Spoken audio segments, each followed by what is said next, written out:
vocês estão? Tia Mayara está aqui, ó, para mais uma videoaula de teatro.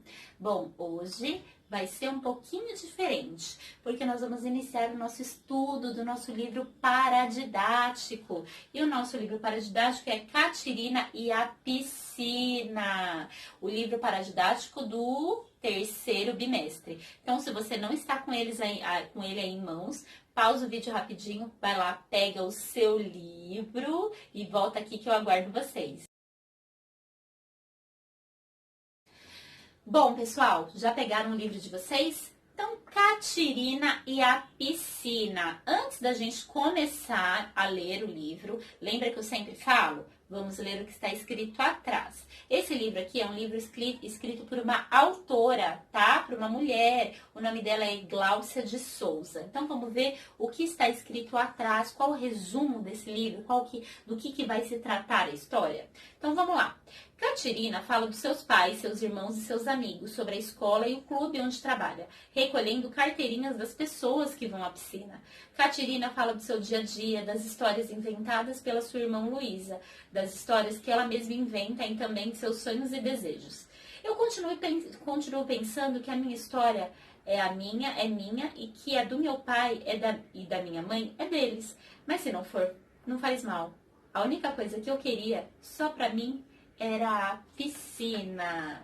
Então, gente, antes da gente começar, esse livro aqui, ele é um pouco grande. Então, para não ficar um vídeo onde vocês se cansem de ficar assistindo e lendo, eu quero que a gente leia tranquilamente, aos poucos, prestando atenção na história. Então, a gente vai ler até a metade dele, tá? Então, a gente vai ler até a página 15. Chegando na página 15, eu vou passar uma atividade do livro para vocês fazerem até essa página, tá bom? Na próxima aula, a tia Mayara termina este livro e aí eu passo uma outra atividade, uma atividade prática, combinado? Então, vamos lá? Eu quero que vocês, ó, logo quando a gente abre o livro, a gente tem uma imagem, a gente imagina que seja a Catirina, né? Não é Catarina, é Catirina. E aqui, ó, por essa pintura, como é Catirina a piscina, eu imagino que seja a piscina e ela olhando o seu reflexo na piscina, tá bom? Então, vamos abrir lá na página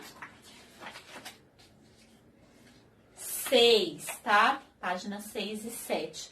Vamos, gente, prestar também nas ilustrações. As ilustrações são os desenhos do livro, eles dizem muito sobre o que quer dizer a história, tá bom? Então, vamos lá. Catirina na piscina. Agora eu tenho 13 anos, mas faz muito mais que eu vim de lá.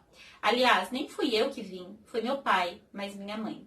Acho até que eu vim na barriga dela esperando para nascer alguns anos mais tarde. Mas minha mãe me lembrou de que era um dia quente, mas todo dia é quente, então era qualquer dia. Era um dia qualquer de quente, meu pai molhado de tão quente disse: chega de suar a vida, chega de suar plantando. É que ele sabia que planta não cresce de água de suor. A minha mãe disse: vou contigo, sozinho é que não. E foi assim que eu e meus irmãos crescemos aqui. Ah, eu nasci aqui, mas antes nasceu o Dodô, a Luísa, a Deolinda, que nem cresceu, o Cleverton e eu, Catirina. Que raio de nome! Bem que podia ser Zunice, que nem a filha do seu santo, ou até Cleide, como a irmã do Severino. Catirina, até na escola era perna fina, gelatina.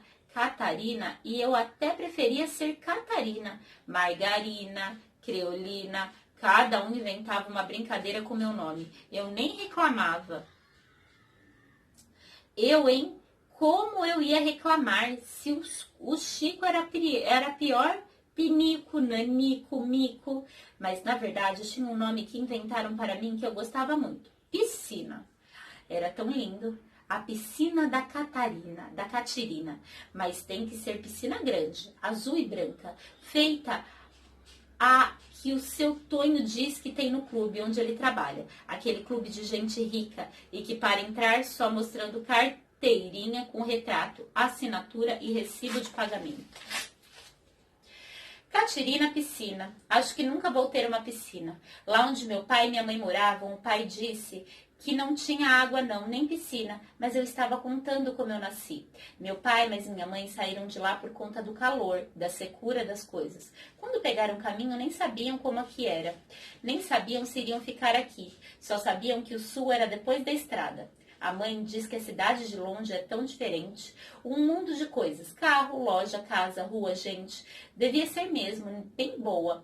Logo o pai viu que não era tanto. O pai procurou quem queria que ele plantasse, mas na cidade as plantas nem nascem da terra, nascem da feira e do supermercado. As plantas da cidade ninguém precisa plantar, pelo menos a gente quase não vê crescer planta que se come, porque aqui na cidade é diferente, né, gente? As plantas, elas já vêm plantadas, são poucas pessoas, né, que plantam, que tem lugares, né, casas grandes onde conseguem plantar, mas existe. O pai só sabia plantar e cuidar de bicho, porco, galinha. Aqui na cidade, o bicho já nasce congelado. E quando nasce quente, não precisa que ninguém tome conta.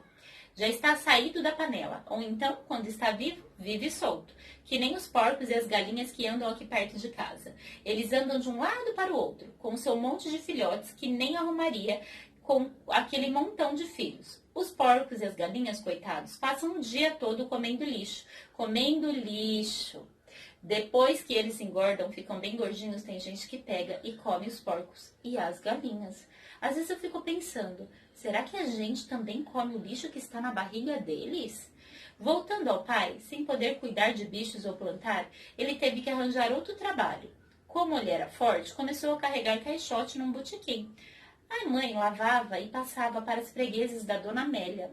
Com o dinheiro que eles ganhavam, ficava difícil pagar uma casa.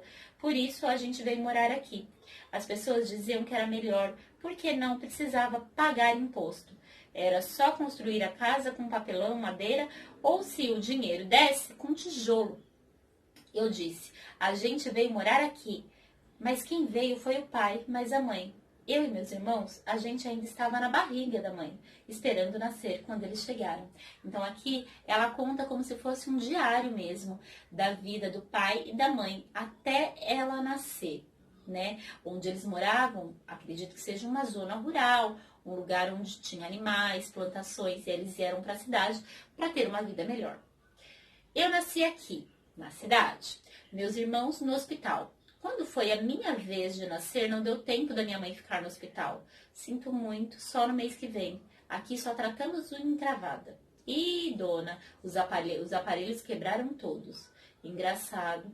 Eu penso que toda essa história é nova. Mas outro dia eu contei para o Valnei e ele disse que a história da mãe e do pai dele era quase essa. Ele disse ainda que a história da mãe e do pai da Cleide, do Zeferino, era quase essa também. Ah, e disse mais, que ele achava que tudo que era pai e mãe tinham essa mesma história. Eu continuo pensando que a minha história é minha e que a do meu pai e da minha mãe é deles.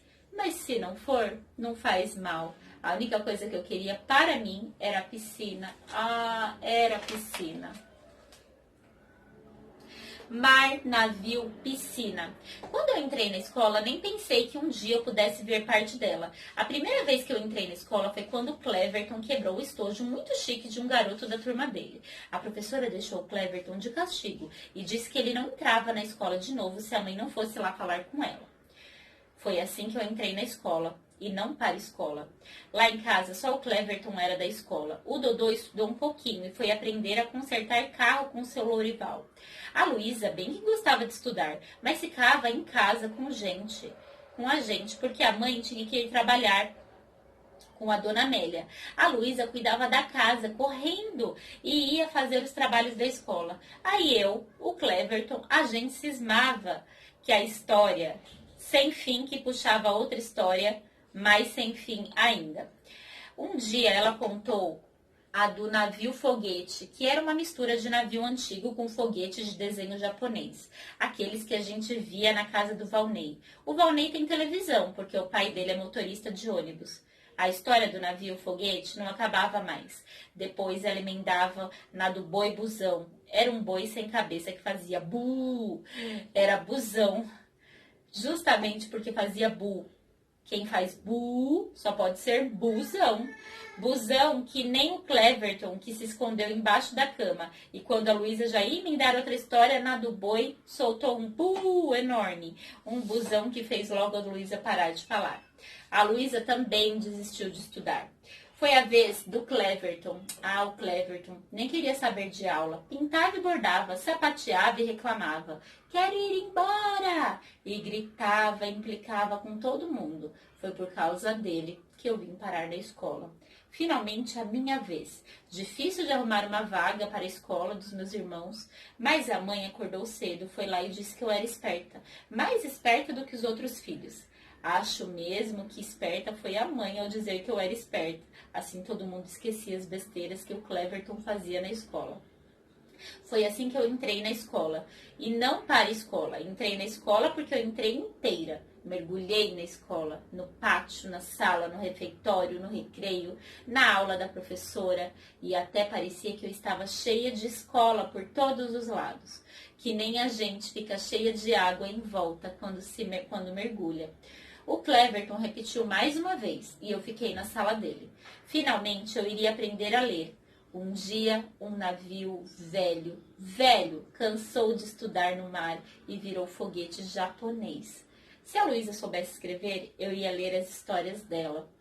Eu ia ler foguete, japonês, mar, navio, piscina.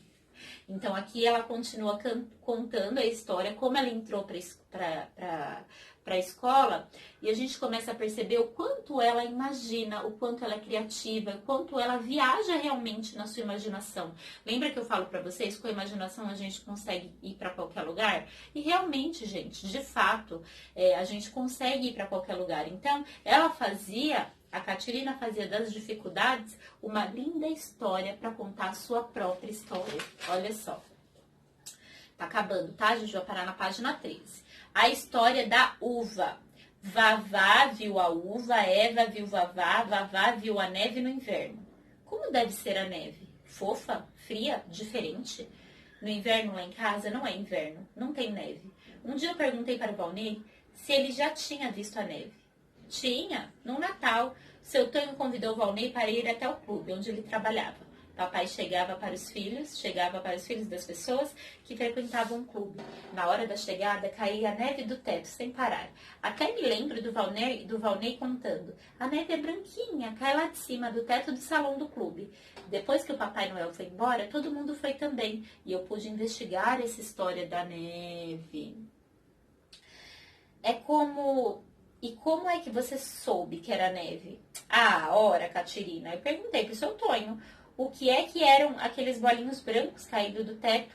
Ele disse que era neve, porque no Natal, no inverno, cai neve. Não entendo, Papai Noel não chega em dezembro? Então como é que tinha neve? É que Papai Noel mora no inverno e sempre que ele sai de casa, leva a neve atrás dele. Traz a neve junto. Traz o inverno para dezembro. Não só traz a neve. E como é a neve? A neve é um monte de floquinhos de algodão.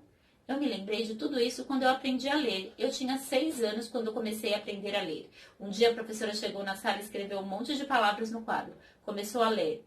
Vavá viu a uva. Com tanta fruta boa de ver, o Vavá foi ver logo a uva. Ela é tão pequena que acho que o Vavá usava óculos para ver. Por que o Vavá não viu a jaca, a manga, o abacate? O abacate até no meio da árvore deve ser meio difícil de ver, porque é verdinho. Mas a manga fica amarela quando está madura, brilhando que nem sol de manhã bem cedo. Jaque, então, nem te conto. Parece sol perfumoso caindo pela tarde. De novo, Vavá viu a uva. A professora não era velha, ela ensinava umas coisas do tempo da tataravó dela. Onde já se viu uva hoje em dia? Aqui em casa, minha mãe só consegue plantar banana. Hoje em dia, ninguém mais vê uva, a mãe disse. A uva é muito cara.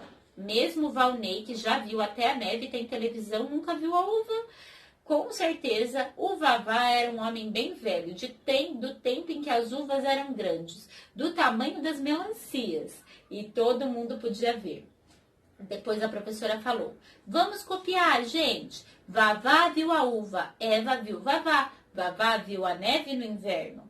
Agora para casa, fazer um desenho para cada frase que você copiou. Aquilo estava tão chato que eu resolvi não fazer desenho não. Mesmo eu que quisesse desenhar, como eu ia saber como era um vavá, a Eva e a neve e a uva? Eu ia desenhar pequena ou grande?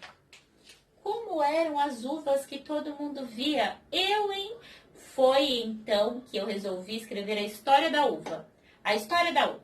A uva vê o vavá, mas o vavá não vê a uva. A uva vê a Eva, mas a Eva não vê a uva. A uva vê o inverno, mas o inverno não vê a uva. O inverno tem nome diferente. Eu nunca vi um menino com nome de inverno. Ninguém vê a uva, ninguém vê o inverno. A uva e o inverno são fantasmas. Eu estava tão contente com a história da uva que eu até disse para a Luísa que eu ia escrever todas as histórias dela num livro. Só que no dia seguinte a professora viu o caderno de cada um. E quando chegou no meu, disse com voz de quem tinha visto a uva: "Onde está seu desenho?" Eu não fiz o desenho. Eu com cara de vavá que não vê a uva. Fiz a história da uva. A professora leu e logo depois disse: "Tudo bem, só que uva não vê." Fiquei tão triste que quase acreditei que uva não via mesmo. No fim do ano, muita gente repetiu, até o Cleverton de novo. Acho que ninguém se convenceu de que as uvas não podiam ver. Eu passei o ano e até escrevi uma redação que a professora adorou. A praia. A praia é bonita, a praia é grande. Vavá vai até a praia. Vavá vê a praia. Que bonita. A professora adorou e me pediu para fazer um desenho para tal história da praia. Mas o que a professora não sabia é que em casa eu continuava escrevendo a história da uva, as histórias da Luísa, a história da piscina. Bom, então a gente parou aqui na página 15. Vamos fechar o livro, tá? Para não ficar uma coisa cansativa para vocês. Então aqui a gente entendeu que a Catirina, ela começa contando a história dos pais quando eles saem de onde eles moravam até chegar na cidade. E aí ela conta o quanto foi difícil para a mãe dela conseguir uma vaga para ela na escola. E quando ela entra, ela fica muito contente que ela quer tudo. Ela quer o refeitório, então ela mergulha realmente naquele universo da escola. E vocês percebem que a Catirina, ela é uma pessoa que imagina muito, ela cria muita coisa. Então, ao invés do desenho que a professora pediu, ela fez uma história, porque ela nunca tinha visto uma uva. Então, como que ela ia desenhar sem ter visto a fruta, né? Então, é bem legal, né, gente? Então, agora eu quero que vocês pensem sobre a história, sobre esse diário. E eu quero, como ela fez um diário aqui, eu quero que vocês escrevam agora um diário de vocês. Eu quero que vocês escrevam sobre o dia de ontem. Então, o que aconteceu de diferente no dia de ontem de vocês? Assim como a Catirina narra a história dela. Tá? Então pensem aí, pensem na parte da história que vocês mais gostaram, da Catirina contando essa parte da história, tá? Escrevam também a parte que vocês mais gostaram, coloquem no papel todas as coisas que vocês acharam interessante do livro, isso pode ajudar para a prova, tá bom? Então o que a gente vai fazer? A gente vai, na próxima aula, terminar de ler o livro e a tia Mayara vai passar uma atividade prática sobre esse livro, para ajudar a gente, ó, gravar melhor as coisas que fala sobre esse livro, que é bem legal, tá bom? Então, enquanto isso, façam isso. Descrevam o dia de ontem de vocês, olhem bem esse livro, qual foi a cena que vocês mais gostaram, a história que a Catirina contou, que vocês acharam mais interessante. Escrevam no papel e talvez a história que vocês escrevam possa virar uma cena. Mas talvez, só coloquem no papel. Então, por enquanto, hoje foi teoria para a gente ir para a prática para a próxima aula. Combinado? Então é isso, a tia Mayara fica por aqui e na próxima aula tem muito mais. Um beijo e fiquem com Deus.